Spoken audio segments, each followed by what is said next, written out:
All right, it's time to do some specific work with the comma. So for this chapter, you'll want to make certain that you review the basic structures of each of the rules that they're providing. And so the first rule that you're going to see for chapter 17 is the use of the comma with 3 or more items. So this is essentially what we call items in a series. So when you have 3 or more, if I'm going to the store, I want to buy milk, eggs, and bacon. So after each piece, I would have my comma, and you'll see those commas listed in the large bold print.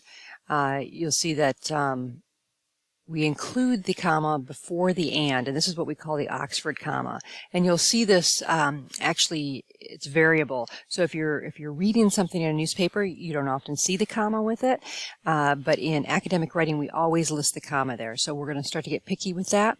So whether you have items that are singular like loneliness, death, public speaking, eyes, ears, nose, you can also have phrases like eats a hot dog, listens, and so on. So make certain that you review that carefully.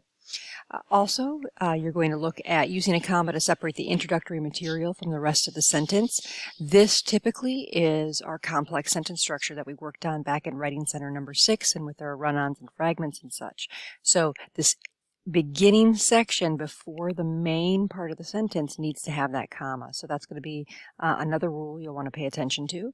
And then, of course, you have your compound sentences, the ands, the buts, the so's, the ors, and so on. So this should be some good review as well. So here are some other notes that you want to take a look at. And one of the main things is that what the comma does for us when we're reading is that it offers us a chance to take a little pause or a break. So we are putting the comma there to direct the reader what to do. We are not adding commas just because we're taking a breath. And sometimes that's kind of a habit that we've thought about. That's the rule for commas, and it's actually not. We're breathing because we have the comma, not the other way around. So really pay attention to those comma splices as well. Don't just toss in the commas without making certain you have some other connecting words with it.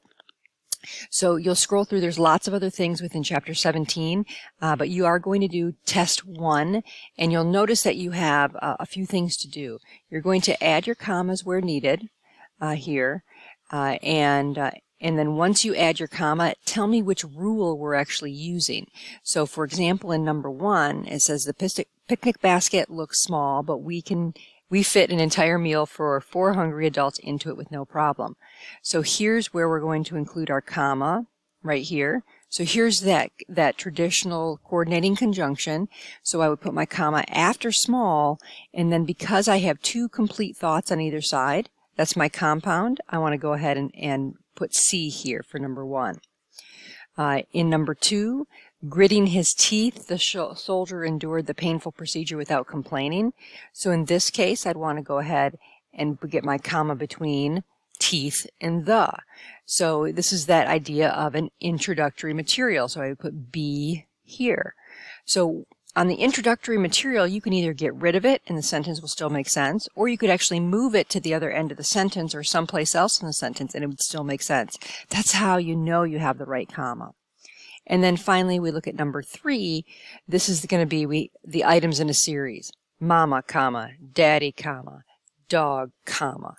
So lots of different comma usage. For these, you'll either want to take a picture of the page and upload it, or you'll want to have the sentences written out completely. Otherwise, the comma usage doesn't make as much sense. And we'll have work on this on the exam next week as well. Make certain that you spend some time looking over the examples.